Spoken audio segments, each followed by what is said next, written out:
तो बुलेटिन का बाकायदा आगाज करते हैं और आपको बताएं कि नवाज शरीफ की उम्मीद बर नहीं आई। बरतानवी हुकूमत ने वीजा तौसी की दरखास्त मुस्तरद कर दी। उनके विजिट वीजा की 6 माह की मुद्दत खत्म हो चुकी है। लीगी रहनुमाओं का कहना है कि नवाज शरीफ के वकला ने बरतानवी इमिग्रेशन ट्रिब्यूनल में अपील दायर कर दी है। फैसला होने तक महकमा दाखिला का हुक्म गैर मौसर रहेगा। लंदन में मुकीम नवाज शरीफ के विजिट वीजा की 6 माह की मुद्दत खत्म हो चुकी। साबिक वजीर आजम ने तिब्बी बुनियादों पर वीजे में तौसी की दरख्वास्त दी, लेकिन बरतानवी हुकूमत ने दरख्वास्त को मुस्तरद कर दिया। लीगी रहनुमाओं का कहना है कि नवाज शरीफ के वकला ने बरतानवी इमिग्रेशन ट्रिब्यूनल में अपील दायर कर दी है। फैसला होने तक महकमा दाखिला का हुक्म गैर मौसर रहेगा और नवाज शरीफ बरतानिया में कानूनी तौर पर मुकीम रह सकते हैं। ये बिल्कुल रूटीन का मामला है और यहाँ पर ऐसे शादियाने बजाए जा रहे हैं जैसे हुकूमत ने कोई कारनामा कर दिया हो, जैसे पता नहीं ये कोई अनहोनी है। मियां नवाज शरीफ का स्टेटस इस वक्त लीगल है, वो जो अपील का प्रोसेस है वो कर चुके हैं। अगर अपील भी खारिज हो गई तो मियां साहिब के पास क्या ऑप्शन रह जाएंगे? पहला ऑप्शन ये कि लंदन में सियासी पनाह की दरख्वास्त दें, वरना दूसरी सूरत में इमरजेंसी सफरी दस्तावेजात के लिए हुकूमत पाकिस्तान से राब्ता करना होगा। अचानक पैदा होने वाली सूरत हाल में शहबाज शरीफ ने नवाज शरीफ को टेलीफोन किया, कहा मुकम्मल इलाज और डॉक्टरों से इजाजत मिलने तक बरतानिया में ही रहें। छोटे मियां ने बड़े मियां साहिब को बहुत सी दुआएं भी दी। तर्जुमान नून लीग मरियम औरंगजेब कहती हैं, एक शैतानी टोला हमेशा की तरह यही राग अलापने के लिए जागने वाला है कि नवाज शरीफ बरतानिया में सियासी पनाह ले लेंगे। बोली नवाज शरीफ और सियासी पनाह, ऐसा सोचना भी मत। हुकूमत नवाज शरीफ या शहबाज शरीफ पर एक धेले की करप्शन साबित नहीं कर सकी। सबूत देने की बारी आई तो शहबाज शरीफ से मुआफी मांगी गई। इससे पहले एक शैतानी टोला झूठे और बहरूपिये जागे और वो वही राग अलापना शुरू कर दें जो कौम 3 साल से सुन रही है। कहते हैं कि नवाज शरीफ भाग गया और इसलिए वहाँ बैठा हुआ है कि पॉलिटिकल असाइलम लेगा। नवाज शरीफ असाइलम सोचना भी मत। नवाज शरीफ से लेकर शहबाज शरीफ से लेकर हमजा शहबाज से लेकर मरियम नवाज से लेकर तमाम मुस्लिम लीग नून की क़यादत सजाए मौत की चक्कियों में रखा। एक धेले की करप्शन साबित नहीं कर सके अपने झूठे इल्जामात के ऊपर। जहां सबूत देने की बारी आई वहां शहबाज शरीफ से माफी मांगी। नवाज शरीफ साहब को यूके में इलाज कराने पंजाब हुकूमत और वफाकी हुकूमत ने भेजा।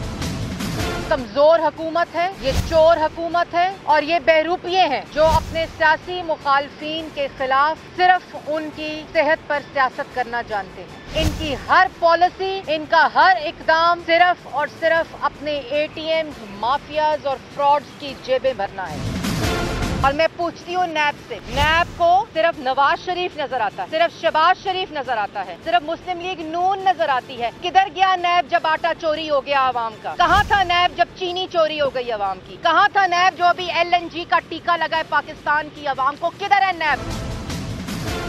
मरियम औरंगजेब की फुर्तियां बता रही हैं कि मामला खराब है, नवाज शरीफ को वापस आना पड़ेगा। वजीर आजम के मुआवन खुसूसी शहबाज गिल की साबिक वजीर आजम पर तनकीद, कहा लीगी कायद को शर्म तो आई होगी, जिस मुल्क में वो पाकिस्तान का पैसा लूट कर ले गए उसी ने उन्हें वीजा देने से इनकार कर दिया। मजीद सुनते हैं। मरियम औरंगजेब साहबा ने कहा कि दुनिया का कौन सा वजीर आजम है जो हर रोज नैब की पेशियां भुगतता रहा। तो मरियम औरंगजेब साहबा ये भी बता दीजिए कि दुनिया का वो कौन सा वजीर आजम है जिसने इस बेदर्दी से मुल्क को लूटा। दुनिया का कौन सा वजीर आजम है जिसको जेल हुई और वो अपनी आवाम से झूठ बोल के बीमारी का और वो बाहर भाग गया। शर्म तो आई होगी वैसे मियां साहब को कि जिस मुल्क से दौलत लूट के वो बरतानिया लेके गए और बरतानिया को अपना घर बनाया, आज उन्होंने वीजा देने से इनकार किया। वजीर दाखिला शेख रशीद कहते हैं एक ना एक दिन नवाज शरीफ को पाकिस्तान वापस आना पड़ेगा, जब भी आए सीधा जेल जाएंगे। प्रोग्राम नया दिन में गुफ्तगू में उनका यह भी कहना था कि नवाज शरीफ 4 माह के इलाज के लिए गए थे, लेकिन अपनी बीमारी से बरतानवी हुकूमत को भी मुतमईन ना कर सके। डोमेस्टिक पॉलिटिक्स की गुंजाइश हो गई है, अब पाकिस्तान में इंटरनेशनल पॉलिटिक्स होगी। वो एक मुजरम है, सजा याफ्ता, सीधा जेल जाएंगे और क्या करेंगे, रिस्पॉन्ड क्या करना है। खुद अदालत ने उसको भगोड़ा करार दिया है, जब आएंगे तो जेल जाएंगे सीधा, और तो कोई रास्ता नहीं है उनके पास। अगर वो आते हैं और एक ना एक दिन तो आना है तो उन्होंने जेल जाना। ये 4 हफ्ते के इलाज के लिए गए थे, 17 साल होने वाला है, वहाँ ये साबित नहीं कर सके कि वो बीमार है। ब्रिटिश को भी 16 फरवरी को उनका पासपोर्ट खत्म हो चुका है पाकिस्तान का। वो एक दरखास्त दें यूके एम्बेसी पाकिस्तान में कि उन्होंने पाकिस्तान आना है तो उन्हें voucher document travelling airport to airport दिया जा सकता है। ये सारे बेवकूफ ना होते तो सियासत मुख्तलिफ होती। अब इस मुल्क में पाकिस्तान की सलामती अफगानिस्तान की सलामती से वाबस्ता है। जो हालात होने जा रहे हैं उसमें तो मेरा ख्याल है डोमेस्टिक पॉलिटिक्स की गुंजाइश खत्म हो गई है। अब हमें इंटरनेशनल पॉलिटिक्स पर ज्यादा जोर देना होगा और आने वाले 6-7 महीने जो है इंटरनेशनल पॉलिटिक्स के होंगे। बरतानिया ने नवाज शरीफ को लाल झंडी दिखा दी। वजीर मुमलिकत बराए इत्तलात फारूक हबीब ने मरियम औरंगजेब के दावों को मुस्तरद कर दिया। कहा मुस्लिम लीग ने झूठ बोलने के आलमी रिकॉर्ड बना डाले। साबिक वजीर आजम ढिटाई छोड़कर मुल्क वापस आए, उनसे लूटी हुई दौलत भी वापस ली जाएगी। कल रात से जो है वो PMLN की सारी क़यादत जो है वो सो नहीं सकी। उनकी जो है वो नींदें उड़ी हुई हैं। जिस मुल्क के अंदर अपनी मनी लॉन्ड्रिंग करके एवन फील्ड के महलात बनाए तो उस मुल्क के इमिग्रेशन ने भी उनको जो है वो लाल झंडी दिखा दी है कि आपका जो है वो यहाँ पर दाना पानी जो है वो ख़त्म हो गया है। बहुत काफ़ियाँ पी ली, पिज़्ज़े खा लिए, हाइड पार्क की वॉक्स कर ली, पोलो मैचेस देख लिए। PMLN ने तो वर्ल्ड रिकॉर्ड कायम किए हैं झूठ बोलने के। वो प्लेटलेट्स की रामलीला यहाँ पर चलती थी वो भी ख़त्म हो गई। ढिटाई है, इस ढिटाई को छोड़ें और आकर यहाँ पर अपनी सजाओं को पूरा करें और जो लूटी हुई दौलत है वो इनसे वापस ली जाए। आगे बढ़ते हैं और आपको बताएं कि सुप्रीम कोर्ट ने रहीम यार खान के मंदिर में तोड़फोड़ करने वाले मुल्जिमान की फौरी गिरफ्तारी और उकसाने वालों के खिलाफ कार्रवाई का हुक्म दे दिया। बहाली के अखराजात मुल्जिमान से वसूल करने और मंदिर को 3 दिन में खोलने की हिदायत कर दी है। इस्लामाबाद से रिपोर्ट कर रहे हैं जुल्करनैन इकबाल। रहीम यार खान मंदिर में तोड़फोड़ आज खुद नोटिस केस में सुप्रीम कोर्ट का बड़ा हुक्म। वाकये में मुलव्विस मुल्जिमान की फौरी गिरफ्तारी और उन्हें इस अमल पर उकसाने वालों के खिलाफ भी सख्त कार्रवाई की हिदायत। अदालत ने हुक्म दिया कि मंदिर की मुरम्मत और बहाली पर उठने वाले अखराजात भी मुल्जिमान से वसूल किए जाएं। चीफ जस्टिस ने IG और चीफ सेक्रेटरी पंजाब की सरजनिश की। इस्तफसार किया मंदिर पर तोड़ फोड़ हुई तो इंतजामिया और पुलिस क्या कर रही थी। IG ने जवाब दिया AC और ASP मौके पर मौजूद थे। इंतजामिया की तरजीह मंदिर के अतराफ अक़लियती बरादरी का तहफ़्फ़ुज़ था। अक़लियती रुकने असम्बली रमेश कुमार ने पुलिस तफ्तीश पर तहफ़्फ़ुज़ात का इजहार कर दिया। इस वक्त तक जो परफॉर्मेंस है वो सेटिस्फैक्ट्री नहीं है। लोकल पॉलिटिशियन, लोकल एडमिनिस्ट्रेशन उनका काम है कि उन कल्प्रिट्स को ऐसी सजा हो जिसकी वजह से आइंदा ये वाकयात नहीं हो। अगर इन कल्प्रिट्स को पकड़ के छोड़ दिया गया, कंप्रोमाइज किया गया, इनसे पैसे नहीं भराए गए तो माजी की तरह ऐसे वाकयात होते जाएंगे। चीफ जस्टिस ने रिमार्क्स दिए सारा वाकया एक 8 साल के बच्चे की वजह से हुआ। पूरी दुनिया में पाकिस्तान की बदनामी हुई। बच्चे को गिरफ्तार करने वाले SHO को बरतरफ किया जाए। अदालत ने कमिश्नर रहीम यार खान की कारकर्दगी पर अदम इत्मीनान का इजहार करते हुए मुतासरा इलाके में क़याम अमन के लिए विलेज कमेटी बनाने की हिदायत कर दी। IG और चीफ सेक्रेटरी से 1 हफ्ते में रिपोर्ट भी तलब कर ली गई। कौमी असम्बली का इजलास इस वक्त जारी है, आपको बराह रास्त दिखाते हैं। और जिन्होंने सर वैक्सीनेशन की हुई है चाइनीज़, उनको अब कुछ कंट्रीज़ जो हैं वो कहते हैं कि नहीं आपने फाइजर की करनी है। तो उस सिलसिले में मेरी सर स्ट्रॉन्ग रिकमेंडेशन और रिक्वेस्ट ये है कि इस वाले 2 इशूज़ उन्होंने उठाए, इस वाले इशूज़ को हम NCOC में भेजें जनाब सद उमर साहब की कमेटी में, ताकि वहाँ इसका फौरी फैसला हो, ताकि हमारे हज़ारों लाखों जो ओवरसीज पाकिस्तानीज हैं उनको कोई मसला ना हो। ऑलरेडी असद उमर साहब और उनकी ऑनरेबल जो कमेटी है उस पर काम कर भी रही है, नंबर 1। नंबर 2 सर इन्होंने क्रश मशीन्स की बात की है जो यहाँ खानपुर के एरिया में उन्होंने कहा कि लगी हैं और उससे एनवायरनमेंट को सर नुकसान पहुँच रहा है। जनाब डिप्टी स्पीकर साहब आपने खुद भी शजरकारी की है, मैंने भी, सदर मुमलिकत सब हम सब ने की है। तो वज़ीर आज़म साहब खुद जो है वो इंतहाई एनवायरनमेंट फ्रेंडली और उनकी सोच जो है वो दरख्त लगाने की है, दरख्त काटने की नहीं, एनवायरनमेंट को बचाने की है, एनवायरनमेंट को नुकसान पहुंचाने की नहीं। तो मैं इस पर रिकमेंड करता हूं कि ये जो एक इशू यहाँ पे उठा है क्रश मशीन्स का खानपुर एरिया में, उसको कंसर्न स्टैंडिंग कमेटी में भेजा। इस वक्त इज़हार ख्याल कर रहे हैं डिप्टी स्पीकर कासिम सूरी की ज़ेर सदारत कौमी असम्बली का इजलास इस वक्त जारी है। कौमी सलामती कमेटी और बॉर्डर मैनेजमेंट से मुतालिक वज़ीर आज़म की ज़ेर सदारत आला सतह के 3 इजलास, आर्मी चीफ समेत अस्करी क़यादत ने भी शिरकत की। मकबूजा कश्मीर में जारी इंसानी हकूक़ की संगीन खिलाफ वर्जियाँ रुकवाने के इक़दाम पर गौर किया।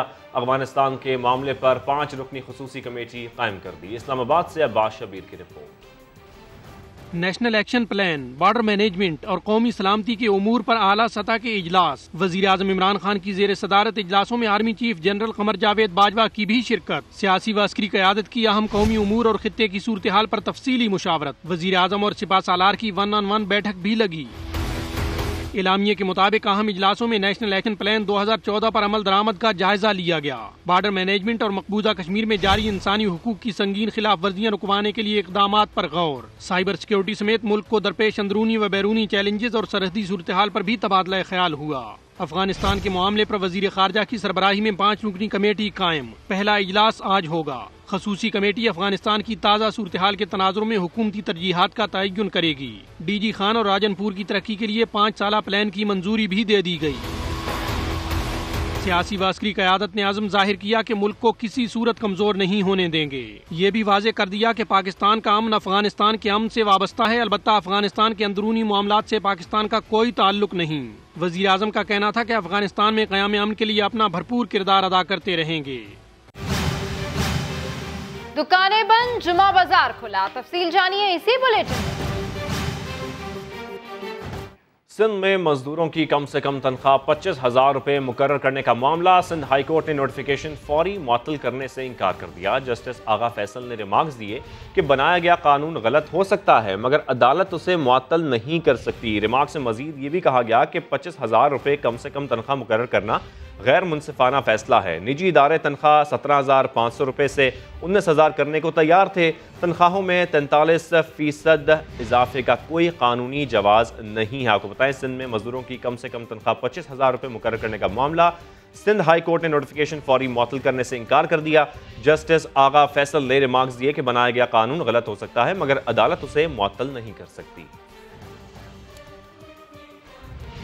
मुल्क भर में कोरोना के वार जारी हैं। एक दिन में मजीद 67 अफराद इंतकाल कर गए। अमवात की मजमूई तादाद 23,702 हो गई। 4,745 नए केसेस भी रिपोर्ट। कोरोना मुस्बत केसेस की शरह 8.18% रही।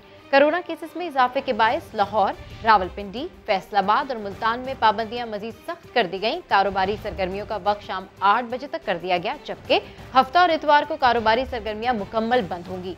दूसरी तरफ कराची में लॉकडाउन के बावजूद मुस्बत केसेस की शरह में कमी नहीं आ रही। 24 घंटों में 9,331 अफराद के टेस्ट हुए, जिसमें से 1,956 लोगों के टेस्ट मुस्बत आए। कोरोना वायरस ने एक और मसीहा छीन लिया। डॉक्टर निसार अली शाह सिविल अस्पताल कराची में 3 दिन से वेंटिलेटर पर थे। कोरोना वायरस के बायस सिंध भर में 72 डॉक्टर्स इंतकाल कर चुके हैं। मजीद जानेंगे समा के नुमाइंदे मुदस्सिर नज़ीर से। जी मुदस्सिर, आगाह कीजिए। जी बिल्कुल, सिंध भर में तकरीबन अब तक बात जो हुई है वो 72 हो चुकी हैं डॉक्टर्स की। और ये डॉक्टर MLO थे सिविल हॉस्पिटल में। इन्होंने 3 साल पहले इनकी रिटायरमेंट हुई है और इनके अहले खाना का कहना है कि हॉस्पिटल में जाने तक इनकी ताख़ीर हुई, जिसकी वजह से इनकी मौत वाक़या हुई है।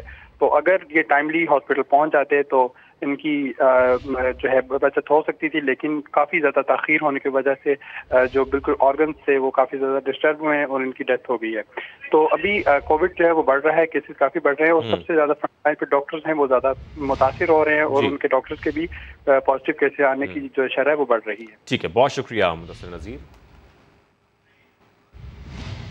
लोगों को ज्यादा से ज्यादा SOPs फॉलो करने की जरूरत है। मुल्क भर में लॉकडाउन की खुल्लम खुला धज्जियां उड़ाई जा रही हैं। फैसलाबाद में दुकानें बंद हैं, लेकिन जुमा बाजार खुला रहा। शहरी भी मास्क के बगैर खरीदारी करते नजर आए। इसकी मजीद तफसीलात हासिल करते हैं समा के नुमाइंदे अब्दुल अहद से। अब्दुल अहद, पुलिस कहाँ थी, इंतजामिया का क्या मौक़िफ़ है? इस वक्त कचहरी बाजार के अंदर जो है वो दुकानें तो बंद करवा दी गई हैं क्योंकि आज वैसे भी जुम्मा है, लेकिन दूसरी तरफ देखा जा रहा है कि यहाँ पर जुम्मा बाजार लगा हुआ है जिस पर बहुत ज़्यादा रश है लोगों का, क्योंकि जुम्मा बाजार के अंदर सस्ते कपड़े जो है वो आवाम को यहाँ पर बआसानी दस्तयाब होते हैं। तो इस जुम्मा बाजार के अंदर जो है वो इस वक्त देखा जा रहा है कि लॉकडाउन के बावजूद यहाँ पर आवाम का काफ़ी ज़्यादा रश है जो कि ख़रीदारी के लिए यहाँ पर आ रहे हैं और इंतज़ामिया या पुलिस जो है यहाँ से गायब है। लोगों ने मास्क भी नहीं लगाया, सोशल डिस्टेंस का ख्याल भी नहीं रखा जा रहा और ऐसे ही शॉपिंग भी की जा रही है। जी, नए साहिब की आमद, इंतजामिया की दौड़ें, देखिए कुछ देर बाद। सिंध हुकूमत SOPs पर अमल दरामद कराने में नाकाम हो गई। सक्खर सिविल अस्पताल के OPD हॉल में लोगों का रश लगा हुआ है। ना ही समाजी फासले का ख्याल रखा जा रहा है और ना मास्क का इस्तेमाल किया जा रहा है। इस हवाले से मजीद जानेंगे समा के नुमाइंदे साहिल जोगी से। जी साहिल, इस वक्त जो है सखर सिविल अस्पताल में मौजूद है और ओपीडी के बाहर आप ये देख सकते हैं कि कितनी तादाद में यहाँ पे खवातीन, बच्चे, बुजुर्ग और मर्द हजरात यहाँ आए हैं और अपने इलाज के हवाले से यहाँ पे पर्ची कटवा रहे हैं, लेकिन यहाँ पर कोई एसओपी पर अमल दरामद नहीं हो रहा है। कैमरामैन शायद आपको ये दिखा सके कि किस तरह से जो है यहाँ पे खवातीन, बच्चे, बुजुर्ग जो है लाइनों में खड़े हुए हैं। यहाँ पर ना कोई समाजी फासले का ख्याल रखा जा रहा है और ना ही यहाँ पर जो है बेशतर लोगों ने मास्क लगाया हुआ है। यहाँ पर सिविल अस्पताल इंतजामिया का ये कहना है कि पर डे यहाँ पर जो है 2500 से 3000 ओपीडी होती है और मुख्तलिफ इलाकों से लोग यहाँ इलाज के लिए आते हैं और मुख्तलिफ अमराज में ये मुब्तला है। तो यहाँ पर जो है कोरोना फैलने का मज़ीद अंदेशा, लेकिन इसके बावजूद जो है अस्पताल इंतजामिया की जानिब से कोई भी SOP के हवाले से यहाँ पर अमल दरामद नहीं किया जा रहा है। जी, ये शादी नहीं हो सकती, तफसील जानिए कुछ ही देर में। वज़ीर इत्तलात फवाद चौधरी इस वक्त गुफ्तगू कर रहे हैं, आपको बराह रास्त दिखाते हैं।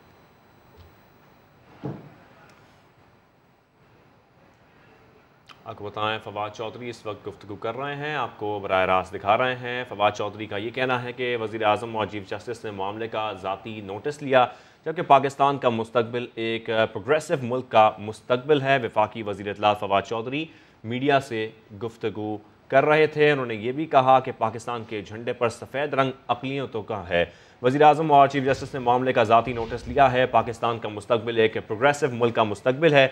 इसके साथ साथ उन्होंने ये भी कहा कि पाकिस्तान के झंडे पर सफ़ेद रंग अक़लियतों का है। और आपको बताएं कि वफाकी वज़ीर इत्तलात फवाद चौधरी मीडिया से गुफ्तगू कर रहे थे और गुफ्तगू करते हुए उन्होंने ये कहा कि पाकिस्तान का मुस्तकबिल एक प्रोग्रेसिव मुल्क का मुस्तकबिल है, जबकि वज़ीर आज़म और चीफ जस्टिस ने मामले का ज़ाती नोटिस लिया है। पाकिस्तान के झंडे पर सफ़ेद रंग अक़लियतों का है। इसके साथ साथ उन्होंने ये भी कहा कि पाकिस्तान पर कोई फाशिस्ट आइडियोलॉजी मुसल्लत नहीं की जा सकती। फवाद चौधरी वफाकी वज़ीर इत्तलात गुफ्तगू कर रहे थे और गुफ्तगू करते हुए उन्होंने इस मामले पर यह कहा कि वज़ीर आज़म और चीफ जस्टिस ने मामले का नोटिस लिया है। पाकिस्तान के झंडे पर सफ़ेद रंग अक़लियतों का है। इसके साथ साथ उन्होंने कहा कि पाकिस्तान पर कोई फाशिस्ट आइडियोलॉजी मुसल्लत नहीं की जा सकती।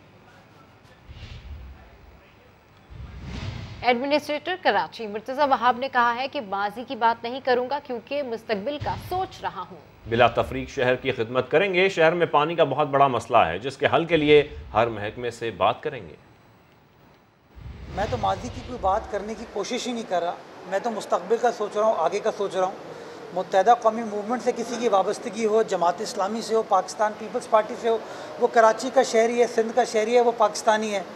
हम सब की ज़िम्मेदारी जो बहैसियत सरकारी अफसरान हों, अहदेदार हों, उनकी ज़िम्मेदारी भी है और बहैसियत शहरी भी ज़िम्मेदारी है। तो इंशाअल्लाह बिला तफरीक काम करने की कोशिश की जाएगी और इन्हीं लोगों से काम लिया जाएगा। इन्हीं लोगों ने, इसी KMC ने माजी में शहर की खिदमत की है। सिमिलरली पानी का जो मसला है वो एक बहुत बड़ा मसला है। मैं आज आपको कह दूँ कि मैं आ गया हूँ, पानी का मसला हल हो जाएगा।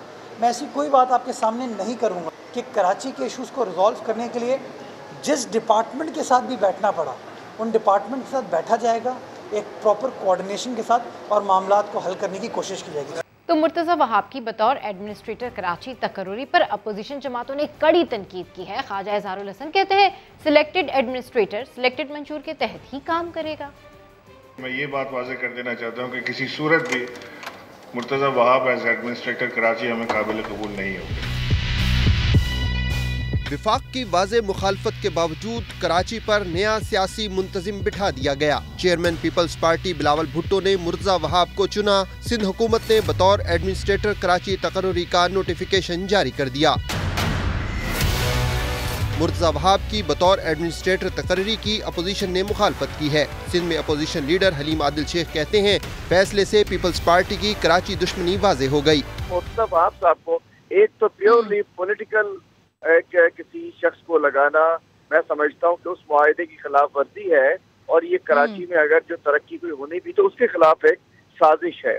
MQM पाकिस्तान के रहनुमा ख्वाजा इज़हारुल हसन ने कहा सिंध हुकूमत कोई भी चेहरा इस्तेमाल करे, लूट खसूट की पॉलिसी तब्दील नहीं हुई, कोई मशावरत नहीं की। ये तो फिर सिलेक्टेड एडमिनिस्ट्रेटर हो गया और सिलेक्टेड एडमिनिस्ट्रेटर सिलेक्टेड मंशूर के तहत काम करेगा। अमीर जमात इस्लामी कराची हाफिज नईमुर रहमान कहते हैं पीपल्स पार्टी कराची पर कब्जा करना चाहती है। पीपल्स पार्टी का ये इक़दाम कि बजाय इसके कि वो बल्दियाती इंतखाबात कराने का इंतज़ाम करे, वो अपना पार्टी एडमिनिस्ट्रेटर कराची के ऊपर लगा दें, तो ये तो खुद कराची पर कब्जा करने के हवाले से उनका जहन है। सिंध हुकूमत की मुकम्मल सरपरस्ती और अपोजिशन की मुखालफत के बावजूद मुर्तज़ा वहाब बतौर एडमिनिस्ट्रेटर कराची शहर के लिए कुछ कर पाएंगे या नहीं, ये तो वक्त ही बताएगा। बैरिस्टर मुर्तज़ा वहाब एडमिनिस्ट्रेटर कराची का चार्ज संभालने KMC बिल्डिंग पहुंच गए। मुख्तलिफ महकमों के अफसरान से मुलाकात भी की। मुर्तज़ा वहाब की आमद से कबल अमले की दौड़ें लग गईं। सफाई सुथराई का अमल शुरू कर दिया गया। मजीद जानेंगे समा के नुमाइंदे खुर्शीद आलम से। खुर्शीद, ये बताइएगा, ये सफाई सुथराई का अमल अभी सिर्फ KMC बिल्डिंग तक महदूद है? जी हाँ, KMC को जैसे ही नया बॉस मिला और उसकी पहले दिन की आमद थी, तो उनकी आमद से पहले अफसरान जमा हो चुके थे। मेट्रोपॉलिटन कमिश्नर की निशानदही पर दीवारों, शीशों और फर्श की सफाई की जाने लगी। हार भी लेके सब अफसरान खड़े थे अपने नए बॉस के इस्तकबाल के लिए। मुर्तज़ा वहाब उतरे, अफसरान से मुलाकातें की, मीडिया से बातचीत भी की। उन्होंने ये जरूर कहा कि वो माजी की बात नहीं करेंगे, कुछ चीज़ों का जिक्र भी किया उन्होंने, और उनका ये भी कहना था कि कराची के शहरियों को जितना रिलीफ दे सकते हैं देंगे। मसाइल हल करना उनकी तरजीहात है, ये उनका कहना था। लेकिन देखना यह है, कराची के शहरी ये जानना चाहते हैं, देखना चाहते हैं कि जो KMC का नया बॉस है, अब तो बन चुका, मुखालफत के बावजूद बन चुका, तो वो अब कराची वालों को क्या डिलीवर करता है और कितनी जल्दी डिलीवर करता है, इसका अंदाजा यकीनन आने वाले। ठीक है, बहुत शुक्रिया खुर्शीद आलम। सिंध काबीना में गैर मुंतखब अरकान की तादाद वफाकी हुकूमत से तजावुज़ कर गई। सिंध काबीना में शामिल 25 मुआवने खुसूसी में से 21 गैर मुंतखब हैं, जबकि 10 के पास कोई महकमा ही नहीं है। मज़ीद तफसीलात हासिल करते हैं समा के नुमाइंदे संजय साधवानी से। संजय, अपडेट कीजिए। हाँ जी बिल्कुल, सिंध काबीना में जो मुशीरान और वजीरों की तादाद है वो वफाक से अब तजावुज़ कर गई है। सिंध काबीना में 25 मुआवने खुसूसी टोटल शामिल हो गए हैं। उनमें से 21 ऐसे मामले खसूसी हैं जो गैर मुंतखब हैं। उनमें से 10 से ज़ायद के पास कोई महकमा नहीं है। वफाकी काबीना में 17 गैर मुंतखब अरकान है, जबकि सिंध काबीना में 25 गैर मुंतखब अरकान हैं। इसके अलावा 4 मुशीर भी सिंध काबीना में हैं, वो भी गैर मुंतखब हैं। तो सिंध काबीना में मजमूई तौर पर 25 गैर मुंतखब अरकान शामिल हैं। इस तरह वफाकी काबीना से सिंध काबीना में गैर मुंतखब अरकान की जो है वो तजावुज़ कर गई है। अपडेट करने के लिए शुक्रिया संजय। पता होने वाली 4 लड़कियों और मुबैयन अक़वाम में मुलव्विस गिरफ्तार मुलजिमों को जिला कचहरी अदालत में पेश कर दिया गया। चारों लड़कियों के वालिदैन भी कमरे अदालत के बाहर मौजूद हैं। अदालत के हुक्म पर बंद कमरे में लड़कियों के 164 के बयानात रिकॉर्ड किए जा रहे हैं, जिसके बाद अदालत लड़कियों को वालिदैन के साथ भेजने या ना भेजने का फैसला करेगी। हंजरवाल से लापता होने वाली 4 लड़कियों की मेडिकल रिपोर्ट अदालत में पेश कर दी गई। रिपोर्ट के मुताबिक लड़कियों के साथ ज्यादती साबित ना हो सकी। मजीद जानेंगे समा के नुमाइंदे अरशद अली से। जी अरशद, क्या डिटेल्स हैं आपके पास? जी बिल्कुल, जो है वो अदालती हुक्म के बाद पुलिस की जानिब से 4 बच्चियों का गुज़िश्ता रोज मेडिकल करवाया गया था और आज मेडिकल की इब्तदाई जो रिपोर्ट है वो अदालत के रूबरू जमा करवा दी गई है, जिसमें ये कहा गया है कि 4 बच्चियों के नमूना जात हासिल किए गए थे और इब्तदाई रिपोर्ट के मुताबिक जो है वो बच्चियों से ज्यादती होना नहीं जो है वो पाई गई। इसके साथ साथ रिपोर्ट में ये भी कहा गया कि हतमी जो रिपोर्ट है वो बाद में अदालत के रूबरू जमा करवा दी जाएगी। ताहम अदालत ने इस मेडिकल की रिपोर्ट को अदालती रिकॉर्ड का हिस्सा बना लिया है। जी ठीक है अरशद अली, बहुत शुक्रिया। रहनुमा अवामी नेशनल पार्टी के रुकन मलिक उबैदुल्ला कासी के कत्ल के खिलाफ बलूचिस्तान भर में शटर डाउन हड़ताल की जा रही है। इस हवाले से मजीद तफसीलात जानते हैं नुमाइंदा समा मुजीबुल्ला से, जो कि कोयटा के लियाकत बाजार में मौजूद है। मुजीबुल्ला, इस वक्त क्या सूरत हाल है वहाँ पर? जी बिल्कुल, अवामी नेशनल पार्टी के मरकज़ी कमेटी के रुकन उबैदुल्ला कासी के कत्ल के खिलाफ अवामी नेशनल पार्टी ने आज कोयटा समेत बलूचिस्तान भर में शटर डाउन हड़ताल की कॉल दी है, जिसके बायस कोयटा समेत बलूचिस्तान भर में जितने भी छोटे बड़े कारोबारी मराकज़, दुकानें और मार्केटें हैं वो बंद है। ताहम जुज़वी तौर पर जो दुकानें वो खुली देखने को मिल रही है। इस वक्त भी जो शहर की अगर बात करें कोयटा शहर की, तो ट्रैफिक मामूल से कदरे कम नज़र आ रही है और फिजा सोगवार है। ANP ने 3 रोज़ा सोग और 1 रोज़ा हड़ताल की कॉल दी थी। उबैदुल्ला कासी की जो लाश है वो गुज़िश्ता रोज़ पशीन की तहसील सरानान से मिली, जिसे बाद अज़ा सुपर्द खाक कर दिया उनके आबाई कब्रिस्तान कुचला में ही। इस वक्त जो शहर में ट्रैफिक का निज़ाम है वो कदरे कम नज़र आ रहा है और ANP के जितने भी कारकुनान हैं वो इस वक्त फातिहा ख्वानी में मसरूफ़ है। ठीक है मुजीबुल्लाह, आपका शुक्रिया। और कराची में हर चंद माह बाद लगने वाले लॉकडाउन ने दिहाड़ीदार मजदूरों के साथ छोटे दुकानदारों की भी कमर तोड़ कर रख दी है। उनके घरों के क्या हालात हैं, जानते हैं शाहिद बलोच की इस रिपोर्ट में। कराची की गलियों और बाजारों में लॉकडाउन की वीरानी है।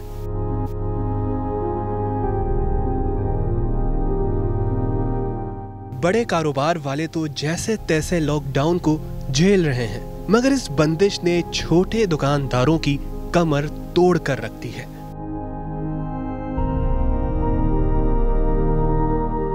नेवल कॉलोनी में मोबाइल एसेसरीज की छोटी सी दुकान चलाने वाले परवेज के घर में भी खाने के लाले पड़े हैं, मगर वो रोज आदतन चाबी लेकर दुकान पहुंचता है, कुछ वक्त गुजारता है और फिर किसी दोस्त यार से चंद 100 रुपए उधार लेकर घर लौट आता है।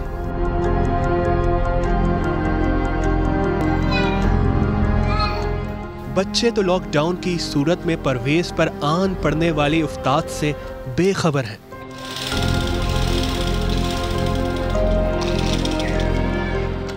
मगर माँ तो माँ होती है ना, जो बेटे का चेहरा देखकर ही समझ जाती है कि खाली हाथ लौटने वाले बेटे पर क्या गुजर रही है। मेरे घर में सिर्फ एक लड़का है, बस एक दुकान है, बस हम खाने वाले कितना है कोई पूछता भी नहीं, तुमने खाया रात को, बच्चे को साथ नहीं खाया।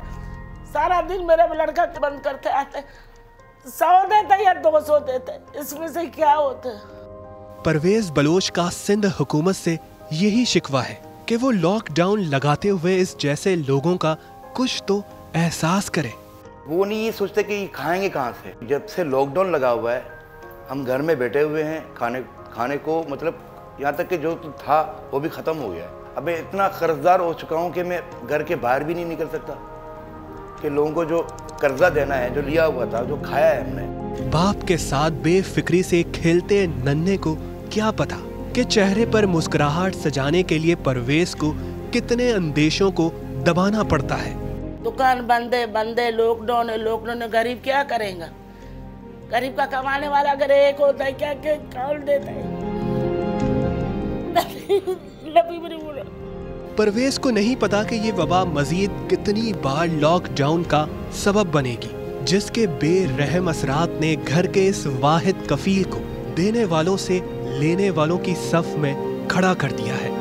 मैं एक ऐसा बंदा था जो दूसरों को पैसा दिया करता था, ज़कात, और आज मैं उस हाल में पहुंचा हुआ हूं कि खुद ज़कात देने के मुस्तहिक बन चुका हूं। हुकूमतें फैसले करती हैं और शायद ज़मीनी हकाइक को देखकर ही करती हों, मगर इसके गरीबों पर पड़ने वाले असरात का अजाला करना भूल जाती है। शाहिद बलोच, समा, कराची। मुल्तान का इलाका जमीलाबाद कचरा कुंडी में तब्दील हो गया। खादिम हुसैन इलाके का अहवाल बता रहे हैं।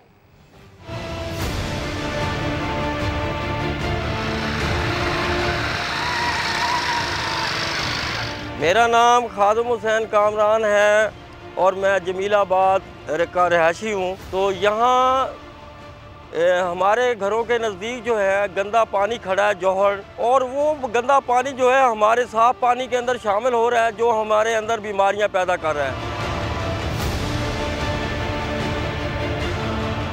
यहाँ गंदगी है, गोबर है और गोबर के ढेर लगे हुए, ऐसे लगता है कि जैसे यहाँ गंदगी के पहाड़ हैं और ये पहाड़ों के दरमियान में हम रह रहे हैं।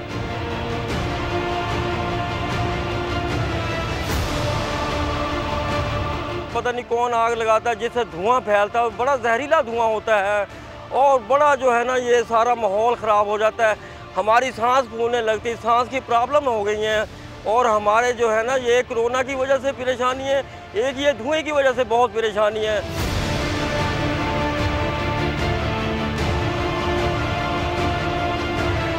ये सरकारी स्कूल है जो इसके सामने देखें गंदगी है, बदबूदार है, धुआं है। ये स्कूल के बच्चे जो हैं इसी की वजह से, गंदगी की वजह से बड़े मुतासर हो रहे हैं और पढ़ाई उनके असातिज़ा कराम जो है ना वो बड़ी मुश्किल में अज़ियत में बैठ के पढ़ाते हैं।